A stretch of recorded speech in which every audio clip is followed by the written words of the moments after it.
Good morning student.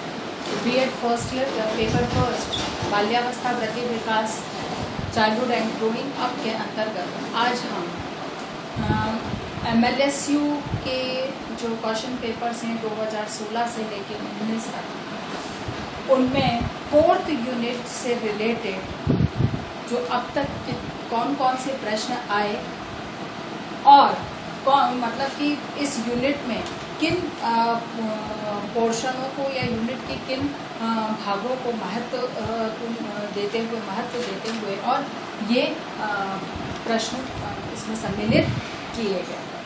तो आज हम इन्हीं प्रश्नों को देखेंगे और इन प्रश्नों के समाधान या हल के लिए आपको किन बातों को ध्यान में रखना है, हम सिर्फ आज इन्हीं बातों के ऊपर चर्चा करेंगे। सबसे पहली बात यहाँ पर जो फर्स्ट क्वेश्चन जो डेफिनेटली हमने यूनिट 4 किया है, जो कि व्यक्तित्व विकास से संबंधित 3 यूनिट है हमारी, तो इसी से संबंधित प्रश्न है। तो सबसे पहला जो प्रश्न है यहाँ पर, व्यक्तित्व से आप क्या समझते हैं और व्यक्तित्व के विभिन्न प्रकारों का वर्णन कीजिए। दूसरा प्रश्न इसमें है कि व्यक्तित्व से आप क्या समझते हैं और व्यक्तित्व को प्रभावित करने वाले कारकों का वर्णन कीजिए। यानी कि 2018 में व्यक्तित्व से आप क्या समझते हैं और उसके प्रकारों का वर्णन कीजिए, और 19 में व्यक्तित्व से आप क्या समझते हैं और उसके प्रभावित करने वाले कारकों का वर्णन कीजिए। ये दोनों प्रश्न इसके अंतर्गत आए थे। और एक तीसरा प्रश्न 2016 में पूछा गया था, जो कि 250 शब्दों का था। उसमें अल्बर्ट की व्यक्तित्व की परिभाषा के अनुसार व्यक्तित्व को परिभाषित कीजिए, ये प्रश्न आया था। इसकी व्याख्या कीजिए, ये प्रश्न इसके अंतर्गत आया था। अब यहाँ पर निश्चित है कि इन दो ये 18 और 19 में 250 शब्दों में आया था, और ये 16 में जो आया था अल्बर्ट की परिभाषा की व्याख्या कीजिए, ये आपका 2016 में और 50 शब्दों में इसका उत्तर आपको देना था। अब बिल्कुल ये प्रश्न बिल्कुल स्पष्ट हैं, जिनमें कोई किसी भी प्रकार की कोई दुविधा नहीं है। व्यक्तित्व से आप क्या समझते हैं, यानी कि व्यक्तित्व का अर्थ और उसकी परिभाषा, क्योंकि इस प्रश्न में 250 शब्द है, 250 शब्द यानी कि 6 अंक का प्रश्न है। तो निश्चित है कि इसके 2 भाग आप मानकर चलिए कि एक भाग में व्यक्तित्व का अर्थ और उसकी परिभाषा को परिभाषित करना है, और फिर बाद में उसके व्यक्तित्व के प्रकारों को वर्णन करना है। बस यहाँ एक बात को अवश्य ध्यान रखा जाए कि व्यक्तित्व के प्रकार हैं, तो निश्चित है कि इम्पोर्टेंसी इनकी होगी। अतः इसमें 2 नंबर इसके हो सकते हैं, 4 नंबर इसके हो सकते हैं। तो इस आधार पर आपको उत्तर को अटेम्प्ट करना है कि व्यक्तित्व को स्पष्ट करते हुए 2 से 3, 1 या 2 या 3 परिभाषा इसमें लिखिए, और यहाँ पर बाकी फिर अधिकांश समय व्यक्तित्व के प्रकारों को स्पष्ट करने में लगाएंगे। दूसरी बात आती है, दूसरा यहाँ पर व्यक्तित्व के अर्थ से आप क्या समझते हैं और व्यक्तित्व को प्रभावित करने वाले कारकों का वर्णन कीजिए। यहाँ पर भी वही स्थिति है, क्योंकि प्रभावित करने वाले कारक डेफिनेटली ये भी एक इस प्रश्न की इम्पॉर्टेंट चीज़ है। तो व्यक्तित्व को स्पष्ट कीजिए और फिर उसके बाद में इसके कारकों को स्पष्ट कीजिए। अल्बर्ट की परिभाषा निश्चित ही ये आधुनिक मत को प्रभावित मतलब कि आधुनिक मत के आधार पर थी कि आधुनिक मत के अनुसार व्यक्तित्व किसे कहा गया है। अल्बर्ट ने जैसे कि व्यक्तित्व को मध्यवर्ती चर के रूप में स्पष्ट किया है, उसी आधार पर आपको इस परिभाषा को स्पष्ट करनी है कि आधुनिक मत के अनुसार जो अल्बर्ट है वो आधुनिक मत के समर्थक थे, और उन्होंने उद्दीपक और अनुक्रिया के आधार पर व्यक्तित्व को परिभाषित किया, और उसमें व्यक्तित्व को मध्यवर्ती चर के रूप में परिभाषित उन्होंने किया है, और आपको इसी संदर्भ में इसको यहाँ पर एक्सप्लेन करना है। ठीक है, तो आपको इसी आधार पर मतलब इन व्यक्तित्व और उनके प्रकार और प्रभावित करने वाले कारक को आपको इसको अगर आप तैयार करते हैं, तो आप एक ही प्रश्न के साथ में अगर एक प्रश्न में लेते हैं इसको, तो व्यक्तित्व से आप क्या समझते हैं, इसके प्रकारों और प्रभावित करने वाले कारकों का वर्णन कीजिए, जिसको कि हम एक प्रश्न की अगर तैयारी करते हैं तो उसमें हमारा ये तीनों प्रश्न तैयार हो जाते हैं। यहाँ पर प्रकारों में मैं फिर ध्यान दिला दूँ आपका कि क्रैशमर के, शेल्डन के एथलेटिक व्यक्तित्व शारीरिक संरचना के आधार पर ये समस्त प्रकार के प्रकार इसके अंतर्गत आए। उसके बाद में है यहाँ पर व्यक्तित्व निर्धारण की विधियाँ, परीक्षण, यानी कि इसमें प्रक्षेपित विधि, प्रक्षेपित विधियों का आपको यहाँ वर्णन करना है। तो व्यक्तित्व निर्धारण की प्रक्षेपण विधियों की विशेषताएं बताइए। तो यहाँ पर आपको इनकी विशेषताओं का वर्णन करना है।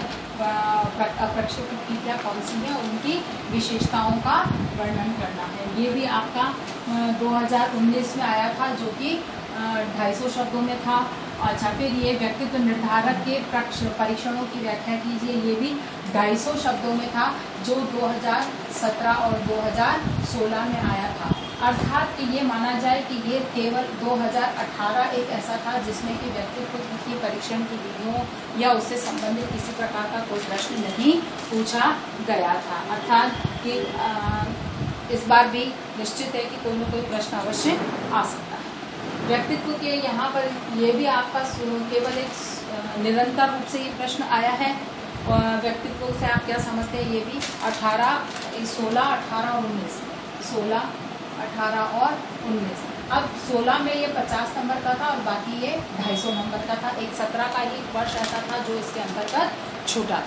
तो ये भी उस पॉइंट ऑफ व्यू से इम्पॉर्टेंट है। उसके बाद में है सबसे इम्पॉर्टेंट चीज़ व्यक्तित्व के निर्धारण में फ्राइड का सिद्धांत है, जिसमें कि फ्राइड ने व्यक्तित्व की संरचना कैसे होती है, व्यक्तित्व का संगठन कैसे होता है, इस पर अपने विचार प्रस्तुत किए थे। और उन्होंने मनोविश्लेषणात्मक सिद्धांत प्रस्तुत किया था, जिसमें चेतन, अचेतन और पूर्व चेतन मन के बारे में इन्होंने चर्चा की थी। और फिर इन्होंने इड, ईगो और सुपर ईगो की चर्चा इन्होंने की थी। ईगो और सुपर ईगो की इन्होंने चर्चा की थी। अर्थात इन्होंने फ्राइड ने मनोविश्लेषणात्मक सिद्धांत में व्यक्तित्व की संरचना में इड, ईगो और सुपर ईगो का महत्वपूर्ण भूमिका होगी, इसी के आधार पर उन्होंने अपना सिद्धांत प्रस्तुत किया था। चेतन, अचेतन और पूर्व चेतन मन पे ये इड, ईगो और सुपर ईगो किस प्रकार से व्यक्तित्व को उसका प्रभावित करते हैं और उसके व्यक्तित्व का निर्माण होता है, इस चीज़ पर इन्होंने स्पष्ट अपना सिद्धांत प्रस्तुत किया था। जो ये सिद्धांत आपका मनोविश्लेषणात्मक सिद्धांत, जो ऊपर वाला फ्राइड के व्यक्तित्व के मनोविश्लेषणात्मक सिद्धांत की व्याख्या कीजिए, ये 2019 में ही आया था और ये निबंधात्मक प्रश्नों में 300 शब्दों में इसका उत्तर देना था। और ये मनोविश्लेषणवाद द्वारा दिए गए अचेतन व लिब्रिडो की विशेषताओं का वर्णन कीजिए, मतलब लिब्रिडो की विवेचना कीजिए। अब ये जो है आपको यहाँ ध्यान रखना है कि फ्राइड के द्वारा दिया गया मनोलैंगिक अवस्थाओं का वर्णन यहाँ पर होगा, क्योंकि लिब्रिडो का जो वर्णन है उन्होंने मनोलैंगिक अवस्थाओं के द्वारा ही उसी के अंतर्गत किया है। अर्थात आपको इस बात का ध्यान रखना है कि मनोविश्लेषणवाद द्वारा दिए गए अचेतन व लिब्रिडो की विवेचना मनोलैंगिक अवस्थाएं हैं, उसका वर्णन आपको यहाँ पर करना है। जो 0 से 2 वर्ष के, जैसे सबका बालक का सबसे पहले जो प्रथम अवस्था है वो 0 से 2 वर्ष है, जिसमें कि वो जन्म से लेकर और 2 वर्ष तक इसमें इसका लिब्रिडो और अचेतन मन का विकास होता है, जिसमें प्रथम जो उसका लिब्रिडो का जो होता है वो माँ के स्तनपान से होता है। उसी चीज़ पर आधारित ये मतलब इसी तरह से बालक का लिब्रिडो और किस तरह से विकास होता है, इस चीज़ का यहाँ पर आपको मनोलैंगिक अवस्थाओं को यहाँ पे स्पष्ट करना है। उसके बाद में है मानसिक स्वास्थ्य का उदाहरण दीजिए। मानसिक स्वास्थ्य क्या है, ठीक है, और इसको स्पष्ट करते हुए इसका उदाहरण दीजिए। एक दूसरी चीज, मानसिक स्वास्थ्य क्या है, शिक्षक की इसमें मानसिक स्वास्थ्य में शिक्षक की भूमिका क्या है, बालक के मानसिक स्वास्थ्य को बनाने में शिक्षक की भूमिका क्या है, आपको इस प्रश्न को हल करना है, ठीक है ना। तो यहाँ पर पहले तो मानसिक स्वास्थ्य क्या है, सबसे पहला वाला यहाँ पे ये 2 प्रश्न हैं। पहला है मानसिक स्वास्थ्य का उदाहरण दीजिए और दूसरा है मानसिक स्वास्थ्य के लिए शिक्षक की भूमिका का वर्णन कीजिए। और ये दोनों ही प्रश्न जो आए हैं 50 शब्दों में इनके उत्तर मांगे गए थे और 2017 और 18 में इनको पूछा गया था।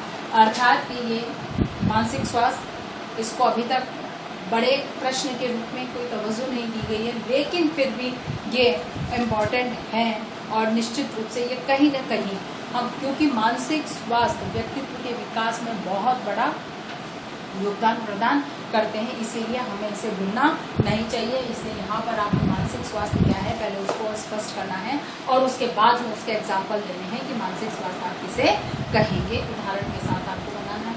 और एक शिक्षक के रूप में क्या भूमिका हो सकती है शिक्षक की मानसिक स्वास्थ्य के लिए, वो किस प्रकार से बालक का मानसिक स्वास्थ्य बनाने के लिए कौन कौन से गतिविधियों का आयोजन करेगा, विद्यालय का वातावरण कैसा बनाने का प्रयास करेगा, ये सारी चीज़ें इसके अंतर्गत सम्मिलित होगी। लेकिन ये सिर्फ 50 शब्द में है, इसलिए एकदम शॉर्ट में ये चीज़ लिखी जाए। उसके बाद आता है इस यूनिट का कुछ मानसिक स्वास्थ्य में मानसिक तनाव है, भग्नाशा है, कुंठा, भग्नाशा कुंठा, ये चीज़ें हैं। उन्हीं के साथ में आता है आपका समायोजन। तो समायोजन के यहाँ पर जो उसमें है प्रतिरक्षा युक्तियाँ क्या है, इसमें 3 प्रश्न हैं। प्रतिरक्षा युक्तियाँ क्या है, यानी कि बालक जब समायोजन करने के लिए किसी चीज़ के साथ समायोजन करना चाहता है तो वो प्रतिरक्षा युक्तियाँ कौन सी हैं जिनका वो उपयोग करता है। तो प्रतिरक्षा युक्तियाँ क्या है ये चीज़ स्पष्ट करनी है। ये निश्चित आपका 2017 में आया था और इसका उत्तर 300 शब्दों में मांगा गया। उसके बाद ये प्रतिरक्षा प्रणाली क्या है, 6 प्रतिरक्षा प्रणालियों का वर्णन या इसकी व्याख्या कीजिए। यानी कि ये आपका 2016 में आया था जो 300 शब्दों में इसका उत्तर मांगा गया था। और ये प्रतिरक्षा युक्तियाँ जिसमें कि बालक अपने को समायोजित करने के लिए किस प्रकार के प्रतिरक्षा खुद को सुरक्षित करने के लिए किस प्रकार की युक्तियों का उपयोग करता है, आपको उसका यहाँ पर वर्णन करना है। अच्छा, फिर क्षतिपूर्ति का एक उदाहरण दीजिए। ये 50 शब्द में इसका उत्तर मांगा गया था और 2016 में मांगा गया था और केवल 50 शब्दों में। ये प्रतिरक्षा युक्तियों का एक युक्ति है कि क्षतिपूर्ति, यानी कि एक जगह के नुकसान का दूसरी जगह से भरपाई करना। जैसे कि आपने एक सब्जेक्ट में आपके नंबर कम आ रहे हैं, पता है एग्जाम में, तो आप दूसरे सब्जेक्ट में उस जितने कम नंबर आ रहे हैं उनको रिकवर करने का प्रयास करते हैं। इस तरह से क्षतिपूर्ति में बालक अपने जीवन में एक कमी को की भरपाई वो दूसरी जो योग्यता है उससे किस प्रकार से करता है, उसका उदाहरण आपको देकर यहाँ पर स्पष्ट करना है और समझाना है। अगर हम यूनिट में देखें तो इसमें व्यक्तित्व क्या है, व्यक्तित्व के निर्धारक और उसकी निर्धारक विधियों का वर्णन किया गया है। फ्राइड के सिद्धांत को पूछा गया है। मानसिक स्वास्थ्य को बहुत कम महत्व दिया गया है और प्रतिरक्षा युक्तियों को महत्व अधिक दिया गया है। हालांकि ये प्रतिरक्षा युक्तियाँ जो हैं आपकी 2016 और 17 में ही पूछी गई थी, इनको 18 और 19 में कोई स्थान नहीं मिला। लेकिन एक बात अवश्य है कि इसमें कुछ चीज़ें ऐसी हैं जो छूट गई हैं जो इम्पोर्टेंट है, लेकिन अब तक के जो प्रश्न पत्र हैं उनमें उनको स्थान नहीं मिला है। जैसे कि भग्नाशा है, मानसिक स्वास्थ्य है, समायोजन है, ये कुछ है, उन चीज़ों को इसमें छोड़ा गया है। तो हमें उन्हें भी इग्नोर नहीं करना है, हमको उनको भी ध्यान में रखते हुए इनके 1 पेज नोट स्टडी करते हुए आपको एक अपनी पूरी रूपरेखा तैयार करनी है। 1 पेज नोट्स कैसे तैयार होते हैं? 1 पेज नोट्स में आपको व्यक्तित्व क्या है, परिभाषाएं आपको याद करनी है। आप वर्ड टू वर्ड परिभाषा याद नहीं रख पाते हैं तो आपको उन परिभाषाओं के अर्थ को समझना होगा और राइटर का नाम याद रख के उसके अर्थ की व्याख्यात्मक अर्थ आप उसमें वहाँ पर लिख सकते हैं। फिर बाद में आपको व्यक्तित्व के प्रकार, इसके प्रभावित करने वाले कारक, इन चीज़ों को एक शॉर्ट पेज पर आप एक साथ सारी चीज़ें सामने 1 पेज को इसमें लिखकर और अपने 1 पेज नोट्स तैयार कर सकते हैं, जिससे कि अब तक जितना आपने स्टडी किया है वो एग्ज़ाम के टाइम पर जस्ट एक पेपर को उठाया, देखा और पूरा रिकॉल हो जाता है कि क्या क्या है। लेकिन ये है कि आप केवल इसी पे बेस नहीं रहें, क्योंकि मेरी जो सोच है, मेरी जो मान्यता है उसके अनुसार ये जो बीच के कुछ पोर्शन छोड़े गए हैं वो भी व्यक्तित्व के लिए बहुत महत्वपूर्ण है। तो मे भी पॉसिबल कि इस बार उनको इम्पोर्टेंस ही प्रदान की जाए, क्योंकि अब तक उन्हें 3 साल तक 4 साल के अंतर्गत कहीं भी उनको स्थान नहीं दिया गया है। इसीलिए कोशिश ये है कि आप उनको बिल्कुल इग्नोर ना करें, उनकी भी तैयारी आपको करनी। आशा करती हूँ कि आपको ये क्वेश्चन समझ में आए होंगे। किस तरह से अटैम्प्ट करने हैं, ये चीज़ आपको समझ में आई होगी। जितना भी क्वेश्चन पेपर जो 4th यूनिट का है वो आपको इस वीडियो के साथ में PDF सेंड करूँगी और आपको ये सारे क्वेश्चन सॉल्व करने हैं। धन्यवाद।